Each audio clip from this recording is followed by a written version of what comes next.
Bienvenue à toutes et à tous les amis dans cette nouvelle matinale trading, j'espère que vous allez bien. On est le jeudi 18 avril 2024 et ce matin on se retrouve pour un gros point technique sur le marché crypto, sur les indices, les matières premières et le forex. Beaucoup de choses à travailler ensemble ce matin. On va essayer d'identifier les différentes analyses, les différentes prises de position, les enjeux et les opportunités de cette fin de semaine pour en tirer un maximum de bénéfices. Juste avant de commencer, j'ai une annonce très importante à vous faire les amis, puisque oui, ça y est, c'est enfin officiel, le tout premier e-book Blockchain Capital est désormais disponible. Comprendre les crypto-monnaies en 10 étapes. Pour ceux que ça intéresse, vous avez le lien dans la description. Que vous soyez débutant ou confirmé, je pense que ça peut vraiment être très intéressant pour vous.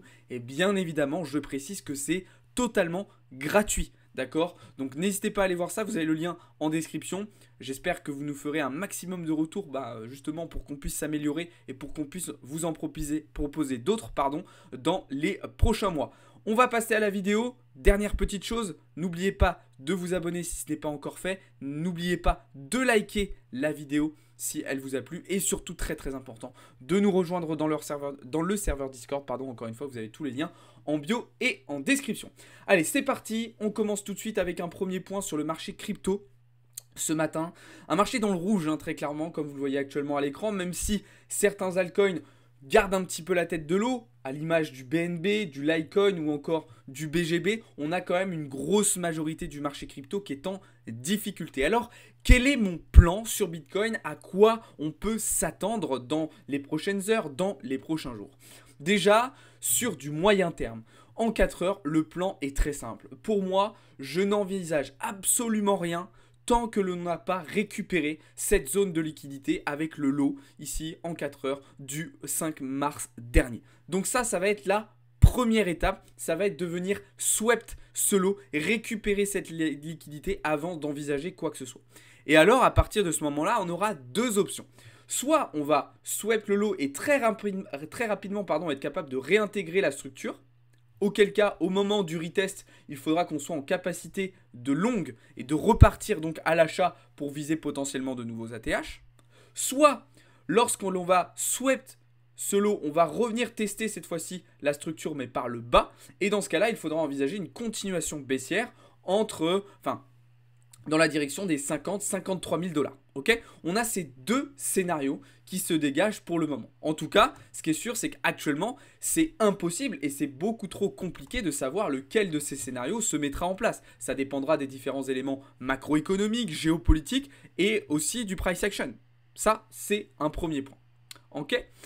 Ensuite, évidemment, on va essayer de comprendre un peu plus à court terme ce que l'on peut faire. Étant donné qu'on vise dans un premier temps, avec un maximum de certitude, un retour vers les 59 000 $.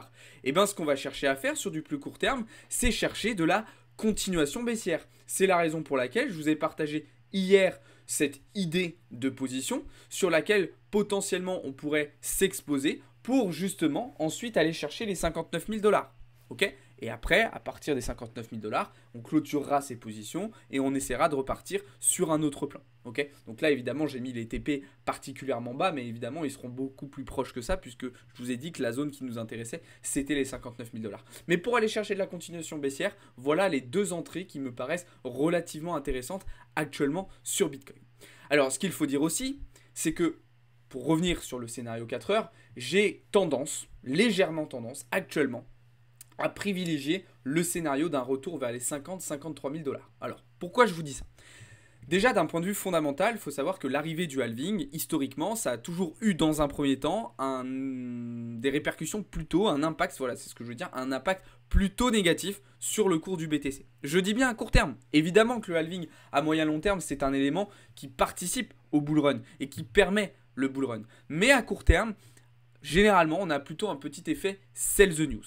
Ça, c'est la première chose.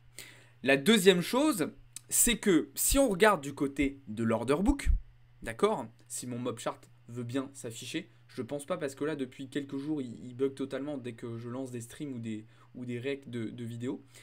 Si on regarde sur l'order book, on se rend compte, et ça depuis maintenant un petit moment, qu'il y a énormément d'ordres qui sont en attente plus bas. Qu'est-ce qui se passe? En fait, on le voit aussi sur les data d'order flow. on a des retails qui essayent et qui commencent déjà à vouloir racheter un petit peu le marché. Ça, plus le fait qu'on ait énormément d'ordres plus bas, selon moi, ça pourrait nous entraîner, nous amener dans une cascade de liquidation qui nous amènerait justement entre les 50 et les 53 000 $. Alors, c'est pas sûr, mais au vu de ces éléments-là d'order flow et d'order book, j'ai tendance plutôt, pour le moment, à privilégier le scénario vraiment baissier. Maintenant, dans tous les cas, pour envisager une prise de position, il me faudra des confirmations. C'est-à-dire que je vais vraiment attendre qu'il y ait une configuration de prix qui se mette en place pour envisager quoi que ce soit. Même si on rebondit, vous voyez, le scénario orange, c'est pas un truc qui va se faire en 2 heures. Non, il va falloir qu'on swept, il va falloir qu'on réintègre, il va falloir qu'on reteste. Il va vraiment falloir que j'observe un setup, une configuration de retournement de tendance pour pouvoir me positionner. Donc je vais être vraiment très patient, vraiment très prudent avant vraiment de déclencher quelque chose. Mais par contre, quand je vais déclencher quelque chose, je vais le faire avec énormément de confirmation, énormément de certitude, et donc je vais y aller de manière un petit peu plus agressive. Là où il faut être aussi très prudent, c'est que je l'ai déjà souligné tout au long de la semaine, mais on est dans une situation de marché particulièrement instable, avec énormément d'incertitudes, et donc de ce fait, il faut quand même être relativement vigilant et ne pas s'exposer de manière trop importante au marché et surtout pas trop de manière, pas trop précipitée. Ça, c'est vraiment très très important. Ok ? Ça, c'est pour Bitcoin. Alors, du côté d'Ether, c'est toujours un petit peu compliqué parce que justement, le BTC a toujours une dominance assez forte, au-dessus des 55%. La paire Ethereum-BTC, on voit très bien qu'Ether est toujours en difficulté. C'est d'ailleurs la raison pour laquelle sur Ethereum, j'envisage un retour en direction des 2700 $. Okay ? Pour moi, c'est la zone support qu'il va falloir récupérer sur Ether avant de potentiellement envisager une reprise haussière. Si jamais cette zone des 2700 $ ne tient pas, alors il faudra viser ensuite plutôt un retour en direction des 2400, 2300, voire 2200 $. Okay ? On voit qu'on a pas mal de niveaux intéressants dans cette zone, surtout au niveau des 2400. D'accord ? Donc, pareil que sur BTC, potentiellement à court terme, on va pouvoir chercher un setup de continuation baissière. Qu'est-ce qu'on observe ici ? Eh bien que sur les 618 de Fibo, on a une zone de résistance avec beaucoup de liquidités à venir récupérer, qui peut être intéressante. Là où c'est un petit peu plus compliqué sur Ether, c'est qu'on a aussi une zone de leak intéressante un petit peu plus bas, ici, qui tombe parfaitement bien dans la zone de TE de cette impulsion haussière ici. Donc, qu'est-ce qu'on va faire ? Est-ce qu'on va faire ça, puis ça, puis ça ? Ou alors, est-ce qu'on va faire ça, puis ça ? Je ne sais pas encore, d'accord ? On peut très très bien aussi potentiellement faire directement ça et ensuite repartir à la hausse, ok ? Mais en tout cas, il y a un setup intéressant. Pour le moment, la première idée que j'ai eue, c'est celle-ci, ok ? Mais on va voir, on va être mobile, ok ? On va être en capacité de s'adapter aux conditions de marché, mais il va y avoir des opportunités intéressantes aujourd'hui et demain, potentiellement aussi durant le week-end, sur le marché crypto. Donc je vous tiendrai au courant de tout cela dans le serveur Discord, d'accord, de toutes les positions que je prends, de mes différents updates d'analyse. Là, la première idée que j'ai, c'est celle-ci, mais peut-être que le scénario va se transformer. Peut-être que dans un premier temps, on va se dire, bah tiens, finalement, on voit que le prix vient chercher ici, donc on prend une première position à l'achat un petit peu en scalp sur Ether, avec pour objectif de venir chercher cette zone, ce qui nous ferait potentiellement un RR de 4. Et puis après, si on voit que ça réagit bien, on partira sur un short ici. Et puis après, si on voit qu'on rebondit bien plus bas, on prendra un long ici. Alors là, je commence à faire des plans sur la comète. Évidemment que ça ne va pas être aussi simple que ça. Mais voilà, il y a déjà des premières idées qui commencent à germer dans mon esprit. Et du coup, c'est des axes de travail sur lesquels je vais me concentrer dans les prochains jours. Peut-être que je mettrai ça en place que dans une semaine. Ok ? C'est ce que je vous ai expliqué et on va en reparler après, notamment sur l'or. Mais un plan, c'est pas on a une idée, tout de suite on l'exécute. Non, des fois pendant plusieurs jours, on va travailler un plan, on va l'annuler, puis on va le remettre en place, puis on va l'ajuster, puis on va le modifier, avant vraiment de le mettre en exécution. D'accord ? C'est très très important de comprendre ça. Bref, vous l'avez compris, sur Bitcoin et sur Ethereum, je m'attends plutôt du coup à une continuation baissière. À court terme, ok, et potentiellement un petit peu plus profonde à moyen terme. De ce fait, je ne m'intéresse pas plus que ça au reste du marché crypto. Je ne m'intéresse pour le moment pas plus que ça aux altcoins. Je continue de faire des différents rechargement sur les lignes de mon portefeuille spot sur ceux que je trouve intéressants, mais je ne m'y intéresse pas plus précisément pour reprendre des positions avec levier pour le moment. Pourquoi? Parce que vu que les alts sont plus faibles qu'Ether et plus faibles que BTC, et vu que ces deux derniers, eh ben, j'attends qu'ils corrigent davantage, pour moi ça n'a aucun intérêt de vouloir se repositionner pour le moment sur les alts. Okay, on gardera ça peut-être pour semaine prochaine ou encore plus tard. D'accord? Voilà un petit peu ce que je pouvais vous dire du côté du marché crypto, les amis. Dites-moi un petit peu ce que vous en pensez dans les commentaires. Est-ce que vous êtes d'accord? Est-ce que vous n'êtes pas d'accord? Voilà, dites-moi un petit peu ce que vous en pensez. On va désormais pouvoir passer du côté des marchés traditionnels et on va changer un petit peu l'ordre habituel. On va commencer par les matières premières aujourd'hui en parlant de l'or. Alors, justement, ça permet de faire la transition parfaitement avec ce que je disais juste avant vis-à-vis des plans qu'on met des fois plusieurs jours avant d'exécuter. Bah, sur l'or, c'est exactement ça. Ça fait plusieurs jours que sur du court terme, on réfléchit à ce qu'on pourrait faire, parce qu'on sait qu'on est dans un très gros momentum, un très gros flux acheteur, un très gros flux haussier. Donc ça fait plusieurs jours qu'on réfléchit à ce qu'on va faire. On a mis des plans en place, on les a annulés, on les a modifiés, on les a retravaillés, pour au final arriver à une exécution plutôt pas mal. D'ailleurs, un trade qui commence bien, qui nous a permis déjà hier de récupérer des premiers profits avec un premier TP qui a été touché, d'accord? Et un deuxième qui se situe un petit peu plus bas dans cette zone d'OTE sur laquelle on a énormément de liquidités à venir récupérer, d'accord? Donc là, on est dans cette petite position vendeuse sur le gold et potentiellement, eh bien, on se servira de notre deuxième TP et de cette zone qui est évidemment très intéressante pour essayer d'accompagner la tendance haussière actuelle de l'or le plus loin possible, d'accord? Puisque là, effectivement, ce trade-là est quand même très risqué étant donné qu'il est contre la tendance. Je rappelle que dans une tendance aussi forte comme on a actuellement sur l'or, la meilleure manière de faire et la meilleure manière d'avoir des probabilités de gain élevées, c'est de racheter entre guillemets les phases de correction et d'essayer d'accompagner, je le disais, la tendance le plus loin possible. D'accord? Donc en tout cas pour le moment une position qui se passe bien sur l'or, on va continuer de la travailler dans le serveur Discord comme d'habitude. Du côté du pétrole, alors là, un petit peu de regret, mais en même temps pas tant que ça. Pourquoi? Parce que rappelez-vous, j'avais pris la semaine dernière une position à la vente sur ces niveaux-là, sur le pétrole américain, en me disant, allez, je tente une petite position. Ça, c'était bien passé. Et puis finalement, je me suis dit, non, c'est trop risqué. L'OPEP ne ralentit pas ses coupes de production. En plus, lundi, enfin, ce week-end, il y a eu l'attaque de l'Iran sur Israël. Donc lundi, je me suis dit, ça va partir en couille, je coupe ma position, etc. Parce que je m'attendais du coup avec toutes ces tensions à une reprise de la volatilité, une reprise haussière du pétrole. Et puis au final, contre toute attente, il corrige. Alors c'est vraiment très surprenant d'un point de vue géopolitique, d'un point de vue macroéconomique, cette baisse du pétrole. Mais d'un point de vue price action, j'avais raison. J'avais raison. Mais bon, ça sert à rien d'avoir raison. Ça sert à rien parce que là, au final, je suis sorti de ma position, donc je ne vais pas gagner d'argent grâce au pétrole. Mais d'un point de vue analyse technique, d'un point de vue price action, j'avais raison. J'ai été un petit peu trop effrayé par les données macro et géopolitiques qui me parvenaient et qui me faisaient dire que justement la macro et le fondamental allaient prendre le dessus sur le technique. Alors, la petite raison qui pourrait expliquer cela, c'est le fait qu'effectivement, les stocks de pétrole américains se portent bien, ils augmentent, parce que la consommation a diminué. Et l'autre élément, c'est que les marchés sont toujours très très résilients, très très résistants, très très sereins face aux différents éléments stressants qu'on a actuellement, et de même, j'ai envie de dire, depuis plusieurs mois maintenant. Hein. Alors oui, le VIX est remonté un petit peu dernièrement, mais globalement, on voit que même les indices, même les classes d'actifs risqués, elles résistent plutôt bien, entre guillemets, sur des grosses unités de temps, aux éléments de tension, aux points de tension que l'on a depuis à peu près 6 mois, voire maintenant bientôt 1 an. D'accord ?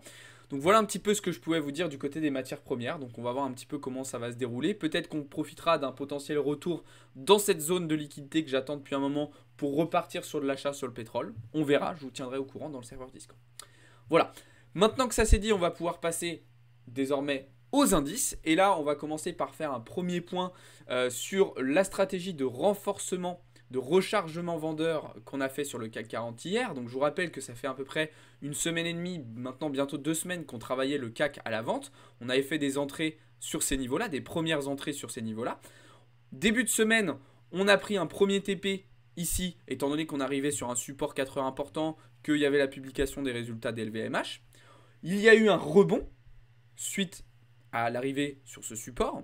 Rebond qui nous a permis de faire une première entrée de rechargement et j'en ai prévu 2 autres, d'accord, un petit peu plus hautes, sachant qu'évidemment, la troisième sera la plus grosse pour monter notre average price le plus haut possible et donc augmenter notre potentiel de rentabilité derrière. Sachant qu'en plus, cette troisième entrée intervient dans une zone particulièrement intéressante puisqu'on a une buy side en plein milieu de la zone d'OTE. Donc c'est quand même très très intéressant. Ok, donc voilà le plan de rechargement, d'accord, sur le CAC, sachant que, juste pour vous montrer, la position initiale était celle-ci. Hop, voilà. On était rentré sur ces niveaux-là. Donc là, comme je dis, premier TP. Maintenant, pour moi, on peut envisager quand même une prolongation, cette phase de retracement un petit peu plus basse. D'ailleurs, on continue aussi de travailler le DAX à la vente, d'accord, pas de changement de ce point de vue-là. Par contre, fin de trade sur les indices américains, puisque cette semaine, on est venu chercher notre TP final sur le S&P 500 et aussi sur le Nasdaq, qu'on travaillait aussi depuis plusieurs semaines maintenant, qui est venu totalement combler le gap qui avait été laissé au mois de février dernier. Donc voilà, après plusieurs semaines de travail à la vente sur les indices américains, nous ne sommes plus exposés actuellement sur ces derniers. Donc on va voir soit sur cette fin de semaine, soit plutôt début de semaine prochaine, si on repart sur des scénarios de vente, et dans ce cas-là sur un changement de momentum du marché, ou est-ce que ça y est, les indices vont commencer à rebondir et du coup on repart sur un nouveau cycle d'achat. On verra, ça c'est trop tôt pour le dire. Là, on va profiter que ces positions soient terminées pour prendre un petit peu de recul sur le marché, ok, ce qui va nous permettre d'avoir une lecture un petit peu plus limpide, un petit peu plus lucide, un petit peu plus objective, et pour repartir sur des bases beaucoup plus solides, tout simplement dans les prochains jours et dans les prochaines semaines. En tout cas, très content de ces performances. Évidemment, tous ces trades vous avez été partagés dans le serveur Discord. Au-delà de ça, le dollar américain, même s'il respire un petit peu à court terme, reste totalement haussier. Les taux courts, même chose, on le voit avec le taux à 2 ans ici et le taux à 10 ans, avec des pressions inflationnistes, on le sait, qui restent importantes. Juste avant de revenir justement sur l'inflation et la macro, un dernier petit point sur la partie Forex. Donc vous le savez, je travaille toujours à l'achat l'euro GBP. Je travaille toujours à l'achat le GBP AUD. D'accord ? Et je travaille aussi toujours à la vente le GBP JPY. Hop, excusez-moi, petite faute de frappe. GBP, voilà, on va y arriver. JPY, donc la livre sterling face au yen japonais. Mais j'attends tout de même un dernier swap de ce high pour faire une deuxième entrée et ensuite repartir vers le bas. Donc vous le voyez sur le Forex, je reste toujours et pour le moment à distance des paires de devises concernées par le dollar américain parce que pour moi il y a trop d'incertitudes, trop de risques à s'exposer dessus et donc je vais aller travailler sur des paires un petit peu plus exotiques mais sur lesquelles en ce moment j'ai une visibilité, une compréhension un petit peu plus pertinente et un petit peu plus facile, j'ai envie de vous dire. Je vous le disais, petit point macro aujourd'hui, rapide, puisque cet après-midi on aura quelques petits catalyseurs importants à surveiller, mais pas de gros éléments. Inscription hebdomadaire au chômage comme tous les jeudis à 14h30. Dans le même temps, on aura l'indice manufacturier de la fête de Philadelphie qui devrait baisser de manière significative aujourd'hui. On aura aussi à 16h les ventes de logements existants, donc données sur l'immobilier américain. On a vu début de semaine qu'on avait un petit ralentissement dans le secteur de l'immobilier américain. Est-ce que ça va se confirmer aujourd'hui avec les ventes de logements existants potentiellement, puisque les estimations s'attendent à une légère baisse. Ok, donc ça sera un élément à surveiller, pas de quoi s'inquiéter pour le moment, mais petit changement de momentum sur l'immobilier américain. Et puis tout au long de la journée, on aura aussi différents membres du FOMC qui vont s'exprimer, Bowman, Williams ou encore Bostic, et on le sait, ces derniers ont amené de la volatilité dernièrement sur les marchés lorsqu'ils se sont exprimés. Donc ça sera évidemment intéressant de suivre ça. Pour ceux que ça intéresse, je vous ai fait un débrief aussi dans le Discord, je suis en train de perdre ma voix, de la publication du Beige Book de la Fed hier qui a été publié, d'accord ? Donc n'hésitez pas à aller voir ça pour ceux que ça intéresse. Voilà les amis, de toute façon on suivra tous ces éléments en live cet après-midi à partir de 14h15 sur Twitch et sur TikTok. Je vous rappelle que notre nouvel e-book totalement gratuit est désormais disponible, comprendre les crypto-monnaies en 10 étapes. Vous avez le lien dans la description de la vidéo pour le télécharger. N'hésitez pas, c'est totalement gratuit. Que vous soyez novice ou confirmé, ça peut vous intéresser. Donc vraiment, n'hésitez pas. et aussi à nous faire des retours. Voilà, j'espère que cette petite vidéo vous aura plu les amis. Gros point technique ce matin, il y avait pas mal de petites choses à travailler. Si c'est le cas, n'hésitez pas à la liker. N'hésitez pas aussi à vous abonner comme je le disais si ce n'est pas encore fait. Et à me poser des questions dans les commentaires, à me faire des retours, à me donner votre avis. Ça m'intéresse bien évidemment aussi. Pour ne rien louper, rejoignez-nous aussi dans le serveur Discord, c'est vraiment là-bas que tout se passe les amis, je le redis, mais vraiment n'hésitez pas, c'est ouvert à tous.